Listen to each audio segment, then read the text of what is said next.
سلام علیکم همدیران عزیز. قرار داریم در ولایت سوخت در ناحیه بابوجان غفوروف آمدیم نزد نوک‌های سوپر اینتنسیوی که باغ رو جمعیت دورش دارای مسئولیت محدودی ارچه ساخته شده است. این باغ با دستگیری وزیر کشاورزی، وزارت کشاورزی،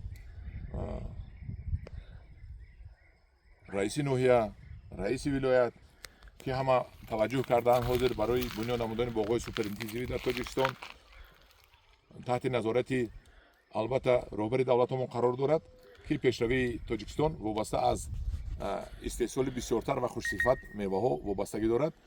بسیار کارها با پیش برده استاده است. یک جهان تشکر به همین جوان مردها ایستادیم در پیش باغ سوپر اینتنسیوی نوک سانتا ماریا. این نوک سانتا ماریا می باشد.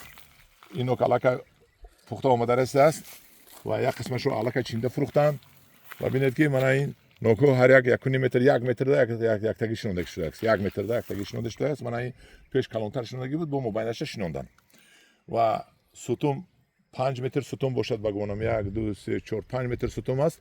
سیم کشیدگی است، سیمی زنگ نمیزدگی و سیتکه هم نیز میکشند. نوک سانتا ماریا نوک بزرگگذر می باشد، نوک بزب می باشد. من ببینید نوک بزرگگذری بزب می باشد. با همه ما توصیه میدیم که اگر باغ کند باغ‌های سوپر اینتنسیوی کند، چون که محنتش در اول بسیارتر است لیکن بعد درآمدش دور است. هم جوان عزیز ما از این نوک سانتا ماریا امسال هم خدا خواهد با فروش میبریم.